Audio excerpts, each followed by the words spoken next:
Oke, start. Dah direkam, saya file screen sharing. Sebelum lupa, tapi ntar aja lah. Tolong ingetin, ada tawaran buat magang, tawaran kerjaan sih, bisa online. buat ini, buat ngasih materi di Binar. Oke, saya akan masuk lagi ke sini. Nih, oke, ini saya belum cobain tadi. Inam for Linux belum cobain. Kalau ini kan buat nempel aja. Saya juga harus nyobain. Kenapa nggak bisa diklik? Oke, kenapa nggak bisa diklik? Parah banget nih. Kenapa ini? Ya udah, dari sini aja dah. Oke, ini sebenarnya kategorinya ada di atas.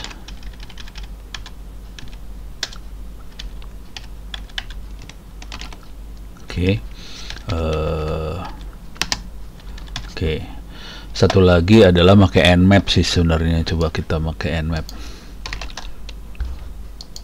Ono Center /wiki. Kemudian saya akan masuk Nmap. Ada salah kan? Nmap. Salah lagi. Nmap. Oke, dah. Di sini ada beberapa. Ini ada buat ngehajar user, satu lagi share. Jadi dua-duanya bisa kita tes. Kita coba buka ya. Oke. Ini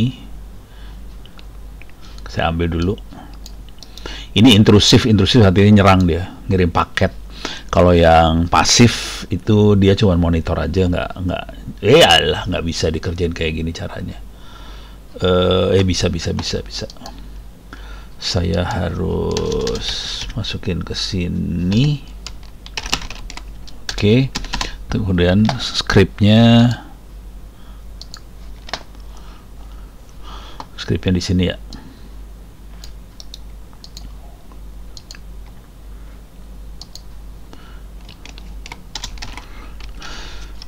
Jadi tambahin skrip nih.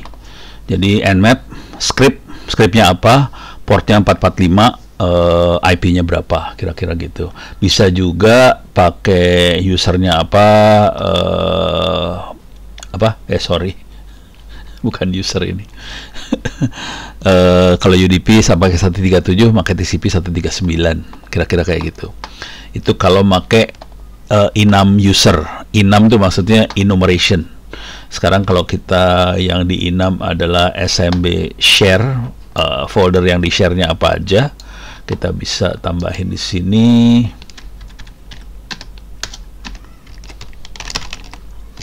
Sumbernya di sini. Kemudian caranya adalah yang ini.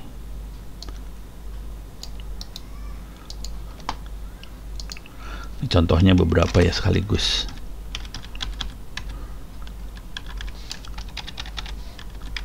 Oke. Nah, yang terakhir ini itu dia akan nyeken seluruh subnet. Jadi ini bisa dikerjain di kantor sih kalau mau. Tapi jangan dihajar kalau udah dapet ya. Soalnya kadang-kadang orang foldernya isinya film-film yang nggak jelas kayak gitulah biasa. Jadi kalau udah kayak itu bisa ketawa-ketawa sendiri kalau dapet. Oke. Sekarang saya akan cobain ini. Kita akan masuk ke Kali Linux. Saya akan buka browsernya dulu. Ini karena beda komputer nggak bisa copy paste langsung. Kita akan coba buka browser. Saya ambil dulu skripnya. Berat banget sih ngebuka browser aja sih. Ini saya cuma kasih 1 core di Kali Linuxnya ya. Tapi memorinya udah lumayan sih, 4 GB. Jadi dia rada enteng sih. Ini kalau di laptop saya tewas nih, setengah mati. Kalau ini komputer ini masih rada lumayan lah. Belum. Oke. Cepat. Alah. Belum bisa diklik. Aduh, oke. Udah, oke.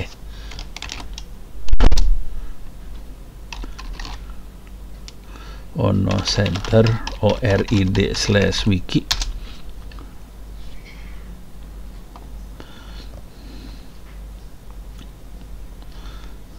Lemot ya, lemot banget. Oke, advance, accept. Ini HTTPS yang di Ono Center expired sebetulnya, udah saya bayar waktu itu 300.000, udah dikasih sih filenya. Cuman gara-gara ngasihnya kelamaan udah males, saya udah diemin aja dah. Padahal gue udah bayar, ya udah biarin aja cuek. Masuk ke Nmap.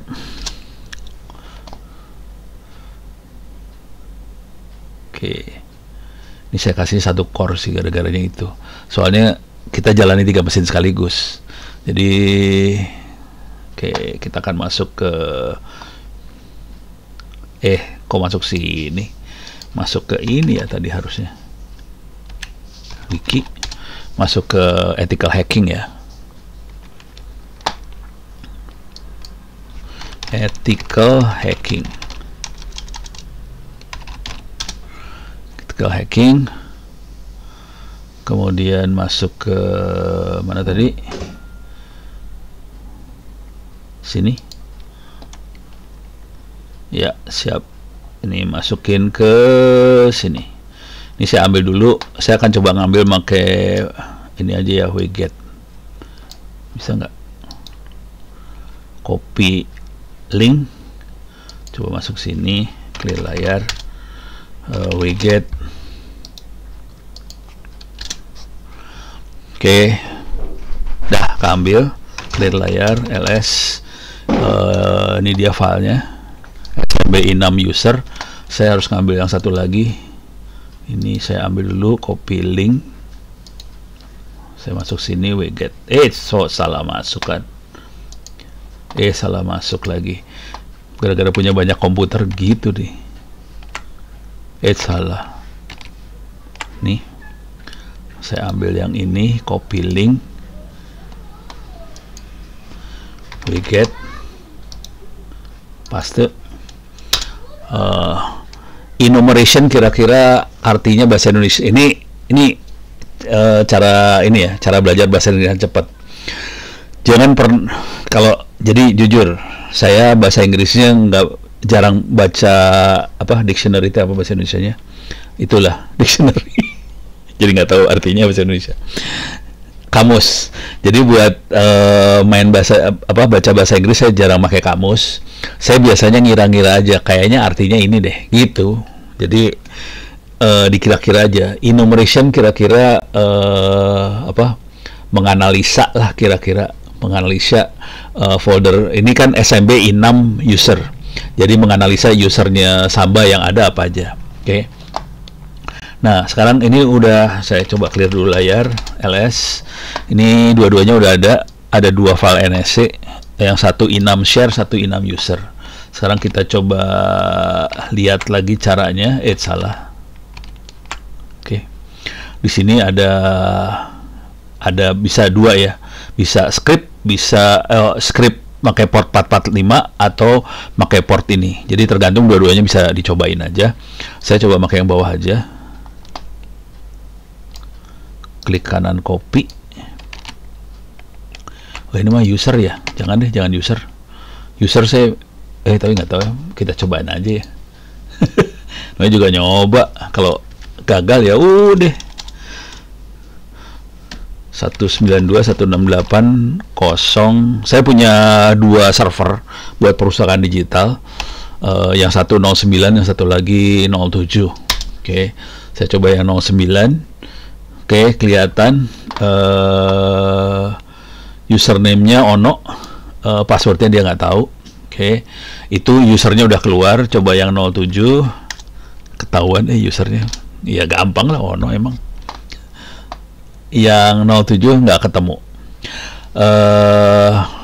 Jadi yang 07 nggak ketemu, tapi yang 09 kelihatan usernya Ono. Terus dia hostnya namanya ScanDisk. Sebetulnya bukan ScanDisk maksud saya ngetik waktu itu. Maksudnya SanDisk, SAN disk. Jadi si file sharing yang ini sistem operasinya saya taruh di flash disk. Jadi sistem operasi ditaruh di flash disk, pakai Linux, udah gitu hard disk dalam komputernya jadi tempat perusakan digital gitu. Dan ini udah berjalan berapa tahun ya? Ini server udah lama banget nih, belasan tahun nyala, nggak mati-mati. Mati sih, kalau lambung kejepret ya mati, gitu ya. Tapi lama banget. Nah, sekarang kita akan coba ini share. Kita akan cek folder yang di share apa aja. Salah lagi kan? Harus dari sini. Oke. Kita akan coba lihat yang ini. Klik kanan copy. Kalau mau SanDisk ya di scan satu. Sorry, nggak kelihatan. Oke. Kalau mau SanDisk di tadi berapa ya? 9 ya. 192.168.09. Kita bisa inam folder share mana aja. Nah, kelihatan nih folder share-nya kelihatan ya. Ini banyak sekali yang di-share sih sebenarnya di server ini. Ada folder namanya media, ada media 2. Ini karena ada 2 hard disk di situ. Yang media itu isinya video, kemudian ada lagi share biasa, itu buku-buku ada di sini, share sama share 1, terus macam-macam. Jadi kita bisa lihat dan kita bisa tempelin sih, kita bisa nempel. Oke, coba kalau yang 7 sama juga. Jadi teknik yang 7 lebih ini ya. Saya nggak nyadar bahwa yang 7 lebih parah. Yang 7, jadi ada yang 7. Yang 7 ini kebetulan dia bisa sampai kecepatan 1 Gbps gitu. Padahal sistem operasinya saya kayaknya pakai Debian deh, lupa. Udah lama juga sih soalnya. Oke. Jadi ini aslinya dia NAS Buffalo, cuman sistem operasinya udah diformat, ganti pakai Linux. Jadi NAS itu harganya lumayan sih aslinya waktu dulu, kalau mau tahu ya. Ini makhluknya nih. Coba shopping. Ini yang baru. Yang saya punya yang versi lamanya nih, yang kayak gini bentuknya. Udah nggak ada. Yang dikasih yang baru-baru semua nih. Nah, ini dia. Nih. Yang saya punya yang kayak gini bentuknya. Oke, jadi bentuknya bukan komputer sih. Bentuknya buat file sharing kayak gini bentuknya. Ini Buffalo, cuman yang satu sistem operasinya ada di flash disk, yang satu lagi hard disknya sebagian dipakai buat OS. Jadi Buffalo bisa digituin sih, tidak pakai firmware-nya bisa di bypass, bisa diganti sistem operasinya, kira-kira kayak gitu. Oke. Nah, dengan pengetahuan seperti itu kita bisa tahu file sharingnya apa aja. Nah, terutama yang sebelumnya tadi ya, file sharingnya udah tahu. Kalau udah tahu file sharingnya, nanti kita bisa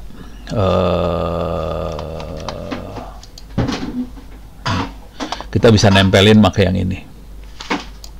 Jadi target IP-nya 192.168.09, nama sharingnya apa, ditempel ke lokal. Yang penting kita harus taruh username-nya, passwordnya apa. Nah, itu harus di-crack juga passwordnya. Bisa di-crack pakai Nmap juga sih, gitu ya. Nah, kita coba SNMP walk. Tapi saya nggak yakin ada router saya yang bisa di SNMP walk nih. Soalnya biasanya saya nggak buka. Tapi kita coba aja. Siapa tahu bisa. Clear. Oke. Saya paste di sini.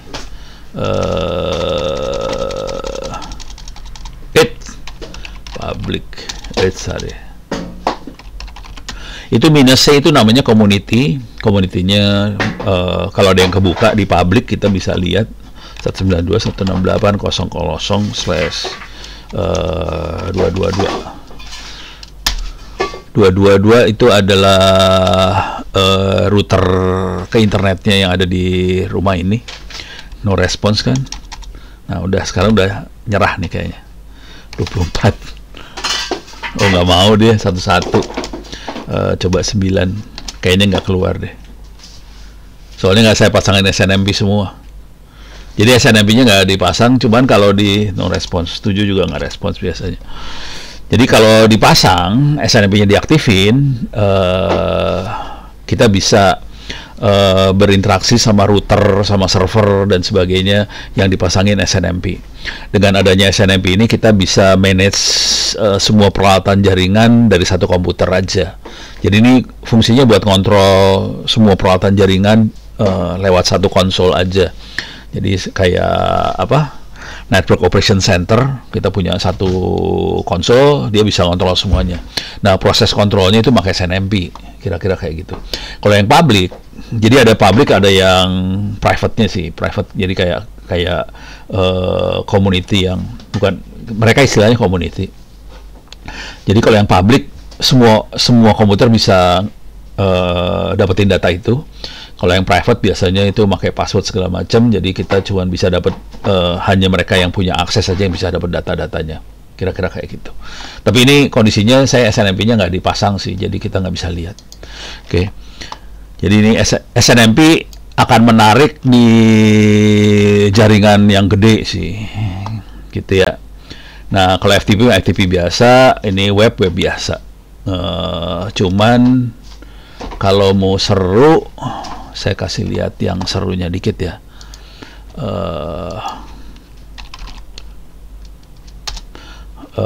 Saya masuk ke evaluasi banking.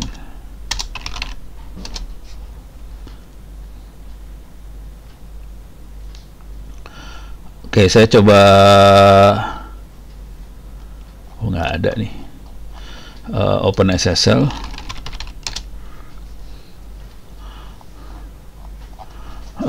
Saya akan coba ngeliat, kagak ada, nggak ada. Oke.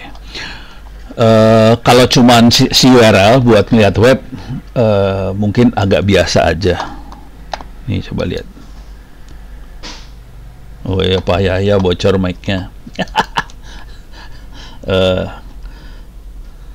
Kagak nyadar. Oke.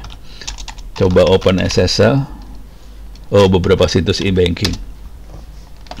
Yang menarik adalah yang di sini nih sebenarnya. Ini bagian dari kuliah jaringan kalau nggak salah sempat, atau cyber security lah.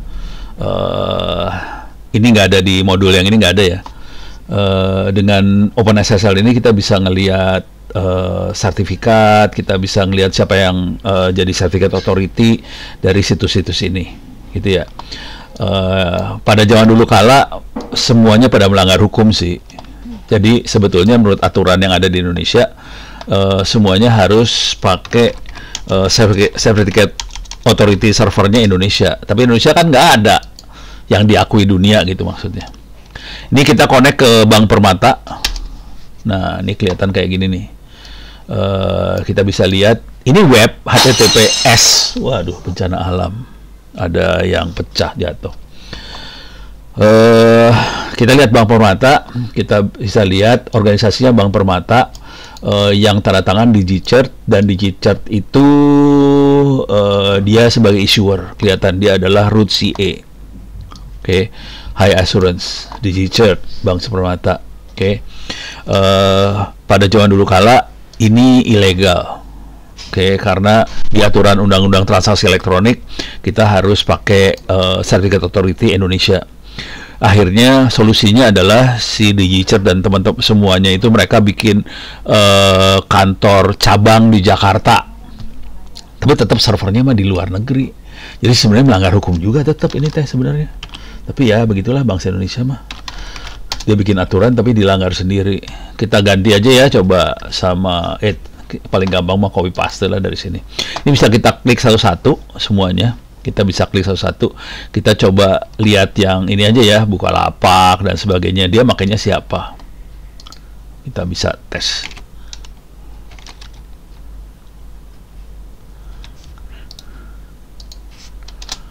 Nih kelihatan. Dia pakainya User Trust Network.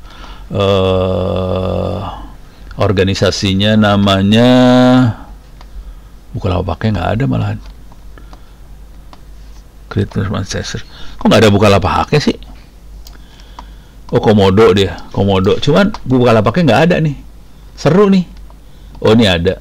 Bukalapak.com ya.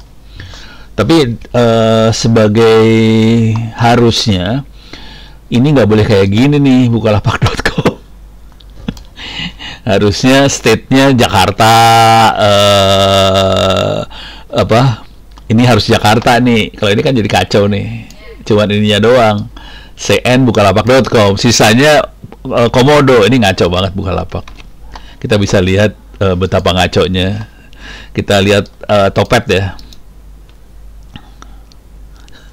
Tokopedia. Oke. Saya clear dulu layar. Paste di sini. Nah, ini masih benar nih. Jadi kita lihat ini rata-rata di Gchart ya. Jadi yang Komodo rada-rada ngaco, di Gchart rada bener lah.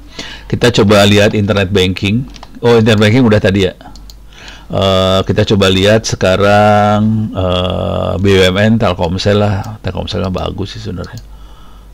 Konsultannya dibayar mahal. Jadi hasilnya bagus. Yang ece-ece di Gchart lagi. Jadi rata-rata yang bagus di Gchart.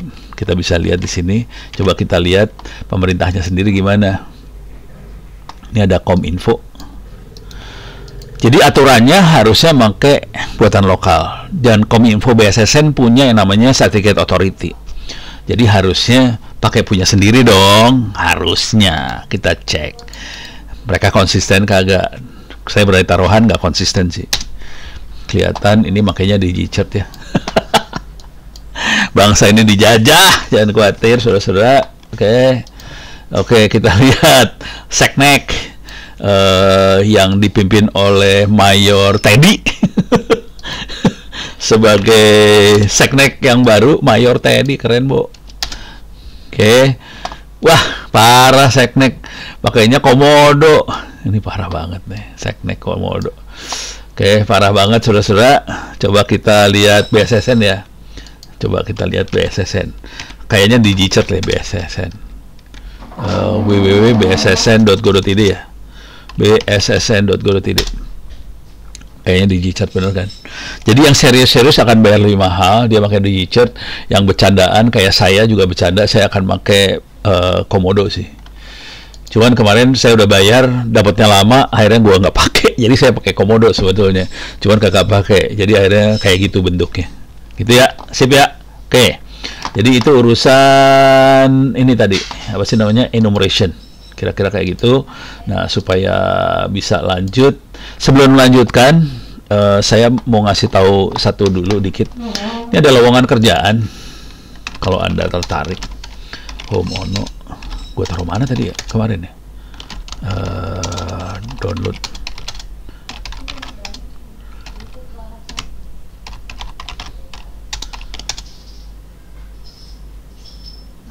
Nah, ini nih, ini ada Binar Locker nih. Oke. Locker. Oke.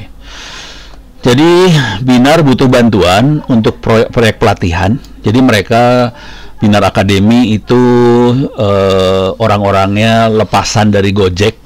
Jadi Gojek yang awal, pendiri-pendirinya sebagian bikin Binar Academy, sebagian lagi ya masih pada berteman semua sih sebenarnya. Jadi Binar Academy juga ada yang ikut Nadiem Makarim kan, Gojek itu. Jadi ikut di Diknas lah bantuin.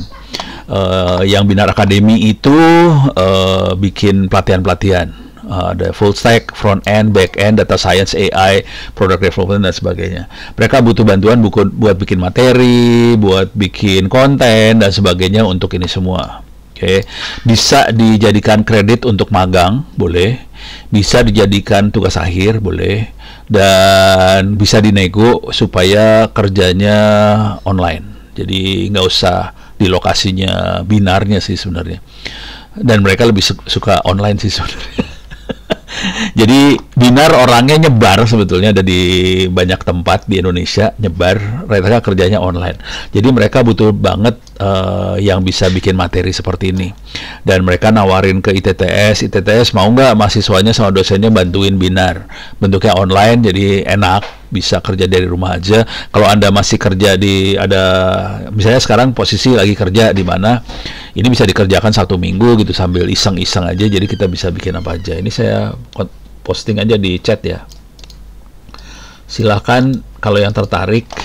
Kita lagi mau MOU sama Binarnya. Sebetulnya dari Binarnya sudah beres, dari ITTS yang kagak beres-beres. Soalnya ganti-ganti pejabat, pusing kepala dah. Oke. Daripada kita nungguin beresnya ITTS, saya posting aja. Jadi yang tertarik buat dapat uang tambahan, silahkan Anda tertarik yang mana. Cuman sebagian besar adalah di jaringan nih kebanyakan, cuman mereka nyari yang ini juga sih, data science sama AI gitu ya. Itu aja. Nanti bisa dinego mau bentuknya seperti apa, apakah bikin konten seperti apa. Kemungkinan kalau kita udah deket, kemungkinan mereka akan ngasih training juga sih. Jadi si pemberi materi juga malah di training gitu. Itu ya. Silakan kirim email ke saya, nanti saya kenalin sama orangnya. Kira-kira gitu. Cuman kalau caranya gini, kalau mau kenalan sama mereka, kita harus bikin CV, bikin profile. Bikin CV, kasih tahu kita jagonya di mana, kita bisa bikin materi apa. Ya udah, nanti dapat kerjaan tambahan lah. Saran saya sih kalau bisa dijadiin magang supaya kerjanya jadi kredit magangnya bisa dipenuhi juga. Kan magang berapa kredit ya? Lupa saya. Ya, magang kan ada kan ya. Jadi magang bisa diambil, syukur-syukur bisa dijadiin tugas akhir apa segala macam. Oke. Lanjut. Saya punya waktu sekitar 15 menit lagi. Ini saya save dulu ya. Ini udah ya. Ya ini save aja. Oke. Sekarang saya ini balik lagi. Saya lanjut dikit buat yang minggu depan. Ternyata nggak bisa ya. Pengennya sih materinya bisa cepat. Ini udah beres. Sekarang kita masuk ke ini, teori aja yang sini ya. Eksploitasi apa? Jadi kira-kira sederhananya kira-kira gini. Kalau kita nemuin sesuatu yang bolong, kita eksploitasi supaya kita bisa dapat akses di data, curi data, sampai rusak sistem. Ini rusak sistem beneran nih Kak.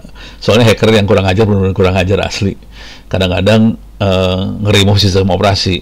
Jadi dia RM minus RF / ya udah hilang tuh OS-nya. Jadi fungsinya eksploitasi adalah identifikasi bolongnya di mana. Supaya kita bisa dapat sebelum hackernya dapat kira-kira. Terus kita bisa bikin eksploitasi karena hacker akan bikin eksploitasi ini dan kita bukan melaksanakan kali ya, deploy ini kata yang benarnya di bahasa Inggrisnya deploy. Eksekusi ya. Eksekusi eksploitasi. Oke. Jenis eksploitasi banyak, buffer overflow, SQL injection, cross-site scripting, remote code execution, zero day exploit. Kira-kira ini yang banyak dipakai. Kemudian contoh eksploitasi ya hacker nyuri data, terus hacker nge-DDoS. Ya betul, ini Putri. Ya betul, cuman ini kontaknya saya bukan sama Bu Alamandanya sih, sama mitra teman-temannya dia, teman-temannya. Tapi kira-kira yang bekennya si Ibu Alamandanya. Lokasinya mereka harusnya ada di daerah Tangsel juga, tapi nanti kontaknya saya bukan di Tangsel. Bagian marketingnya bukan bagian kerjasamanya bukan di Tangsel sih, ada di Jogja. Mau bingung lah kalau udah ngeliat orangnya di mana-mana. Beres ya. Nah, ini DDoS, ini jujur dulu.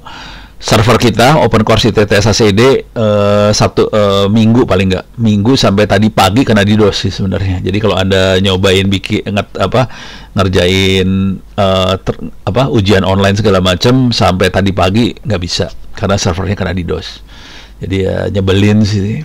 Itu susahnya, resikonya kalau ngajarin hacking. Servernya di DDoS orang. Aduh, ampun deh. Ya, gitu dah. Perjuangan banget. Gitu ya. Terus ambil alih kontrol, paling gampang ya kita masuk, ganti IP atau ganti passwordnya, ya udah kita ambil alih. Yang paling sering ini, atau kita ganti, jangan router nih ya, pada atau akun email Gmail. Nah, bisa tuh. Yang sering mah gitu, akun media sosial, Gmail, email diambil alih. Itu sering banget, dan begitu orang pada minta tolong ke saya, Pono bisa balikin akun saya nggak? La ilaha illallah, gue suruh ngehack orang lagi.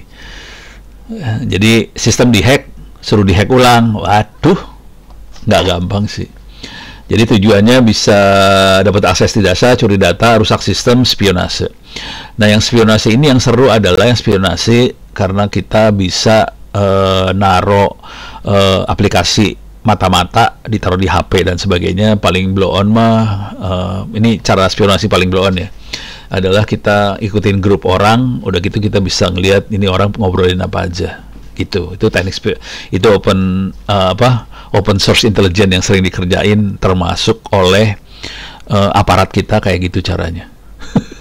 Jadi masuk grup aja, monitoring ngobrolin apa aja sih, ya udah beres dah lo. Oke, cara pencegahannya update software, pakai firewall, monitoring sistem, pelatihan buat keamanan, pentest. Jadi ini kita familiar semua ya. Cuman seringkali orang nggak ngerjain. Jadi ya bonyok. Oke, baiklah. Kenapa? Kok nggak mau? Wah, ethical hacking lagi aja, klik. Oke, masuk lagi, ini beres. CV itu ini kayak semacam ID, atau jangan kartu identitas lah, ID. CV ID tapi orang yang ngasih sebenarnya. ID dari sebuah kerentanan, nomornya unik, mengidentifikasi kerentanan secara spesifik. Di dalamnya ada deskripsi singkat, produk atau software yang terpengaruh, tingkat keparahannya, kritis, tinggi, rendah, sedang, rendah. Dan ini menentukan, ini kritis, tinggi, rendah, sedang, rendah, itu akan menentukan kita harus bereaksinya seperti apa. Kalau kritis sama tinggi itu harus cepat reaksinya. Kalau sedang, rendah kita bisa agak delay lah, kira-kira gitu ya. Terus dia biasanya ngasih referensi. Kenapa CV penting buat ethical hacking? Oke. Ini bantu ethical hacking untuk cari target yang spesifik untuk diuji penetrasinya. Kita bisa memahami kelemahan. Jadi karena produk banyak banget, aplikasi banyak banget, kita perlu dibantu database sih. Ini database kelemahan sih sebenarnya, intinya gitu. Dengan cara itu kita ngasih laporannya jadi kayak enak. Dengan CV ini kita bisa bikin exploit juga sih. Karena di CV biasa diterangin kelemahannya apa aja, dan kita akhirnya bisa exploit, dan kita kadang-kadang bisa dapat exploitnya di dunia yang terbuka ya, GitHub atau apa, bisa kadang-kadang dapat exploitnya juga sih. Oke. Software vendor biasanya ngerilis patch untuk, kalau udah ditaruh di CVE biasanya vendornya akan nge-patch gitu. Nah, kita sebagai ethical hacking biasanya gini, pas kita dapat ini CV-nya di mana, masalahnya di mana, kita bisa kasih tahu yang punya sistem. Ini harus diedit dulu nih, ngilangin ininya. Sorry, ini sambil ngedit ya. Soalnya ini materi baru, jadi editnya masih banyak. Jadi kalau kita dapetin CV-nya, kita ngasih tahu yang punya sistem, yang ngasih duit ke kita. Ini software yang dipakai, CV-nya di mana aja. Nah, mereka bisa teriak karena mereka misalnya beli softwarenya dari Microsoft atau segala macam. Kita tinggal bilang Microsoft, software yang punya kita nih bocornya di sini kena CV ini, ya udah nanti di patch. Kira-kira kayak gitu. Dan referensinya jadi ID-nya jadi CV jadi ID. Oke. Cara memahamin CVE mulai dari dasar, ini belajar cyber security, pentest segala macam. Yang seru adalah baca source code. Oke, kalau udah sampai level itu yang seru tuh, tapi nggak fatal banget sih. Paling enak adalah pakai database CVE, banyak banget. Cuman karena aplikasi biasanya nanti nge-refer ke CV tadi, jadi kita cukup ngelihat CV mana yang keluar dari aplikasi yang kita pakai, ya udah itu yang kita bahas di situ aja. Satu lagi adalah NVD, National Vulnerability Database. Ini yang ngeluarin adalah NIST, National Institute for Standard and Technology. Ini kira-kira kalau di Indonesia adalah Badan Standar Nasional lah, BSN kayak gitulah, Badan Standar Nasional. Jadi mereka yang ngeluarin standar. Badan ini NIST juga yang mengeluarkan SP berapa ya? 800 atau 600. Itu yang standar buat cyber security di Amerika. Dengan standar itu semua perusahaan Amerika jadi bisa menilai diri sendiri kira-kira posisinya dia di sebelah mana. Kira-kira kayak gitu ya. Ini balik lagi cara memahami CV. Adalah baca berita-berita keamanan, buletin keamanan vendor, segala macam. Ini perlu dilakukan kalau kita serius kerja di situ. Jujur saya nggak ngerjain ini, nggak ada waktu, gila. Yang kita perlu kerjain banget adalah bikin lab. Bikin labnya seperti Ono kayak gini ya, bikinnya pakai virtual box kayak gitu-gitu. Jadi free aja gitu mainnya. Tapi kita perlu nge-lab. Kalau nggak nge-lab nggak akan sanggup ngikutin. Saya nge-lab. Kalau nggak kekejar, asli nggak kekejar. Oke. Cuman Ono nge-labnya kapan? Biasanya Ono nge-lab pada saat ngajar. Jadi Ono ngajar sambil nge-lab sebenarnya, karena nggak mungkin nge-lab sendiri, udah nggak mungkin. Jadi karena waktu saya sempit banget. Jadi biasanya kalau saya ngajar atau lagi ngasih seminar, webinar segala macam, itu sambil nge-lab sebetulnya. Cuman orang pada nggak tahu. Kayaknya orang udah tahu, padahal kagak. Jadi Ono nggak tahu, kita coba. Kadang-kadang makanya kalau lagi webinar atau apa kan, kalimat yang dikeluarin dari Ono, mari kita cobain ya, gitu. Maksudnya Ono belum nyoba. Jadi misalnya kita nemuin sebuah CV, terus yang perlu kita lakukan apa? Periksa aplikasinya, versinya berapa. Terus kita coba bikin query. Gini kalau database ya, query exploit kerentanan itu, terus uji, gitu ya. Ada tool otomatis buat itu semua, bisa Nmap segala macam. Kalau pakai SQL ada juga SQL Map sih. Oke. Kita bisa ikut grup dari orang-orang komunitas cyber security, dan etikanya kita pakai ini semua buat yang baik, kira-kira kayak gitu sih. Oke. Coba lagi masuk lagi di sini udah. Nih. Ntar aku tanya dulu ya. Ini kita bikin exploit sederhana, tapi ini waktu tinggal 2 menit lagi, susah ya. Ini contohnya exploit sederhana. Ini pakai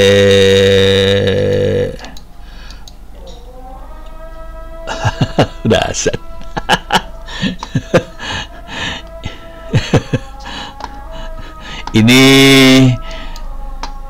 Ini bahasanya bahasa apa yang ini ya? Gue lupa. Ini kayaknya antara C atau apa nih, dalam sebuah aplikasi web. Oke. Tapi kira-kira contohnya gini. Ntar saya cek dulu ini pakai bahasa apa nih ya. Soalnya kalau udah kayak gini nih, kayak C sih. Kayaknya C. Ini payloadnya. Tapi kita harus tahu dulu ini webnya apa gitu. Ini kalau ada buffer overflow, kita bisa bikin buffer overflow kayak gini. Ini contoh perintah shell-nya buat masuk ke shell-nya. Oke. Kira-kira kayak gitulah. Tapi kalau mau sih kita cari-cari. Bahasa yang dipakai bisa Python, C, Ruby dan sebagainya. Oke, saya cukupkan segini dulu. Kita lanjutkan minggu depan. Mudah-mudahan bisa bermanfaat sampai titik sekarang. Minta maaf, ini soal-soal belum saya tambahin lagi. Mudah-mudahan dalam minggu ini saya punya waktu ada 4 hari yang agak kosong. Tapi mulai hari Sabtu, Minggu, Senin, Selasa, minggu depan. baru saya tambahin macam-macam. Mudah-mudahan saya bisa 2 sekaligus ini, soalnya ada 2, ethical hacking sama forensik, dua-duanya harus ditambahin. Oke. Terima kasih banyak, mudah-mudahan bermanfaat. Bila itu ya, assalamualaikum warahmatullahi wabarakatuh, sampai ketemu minggu depan.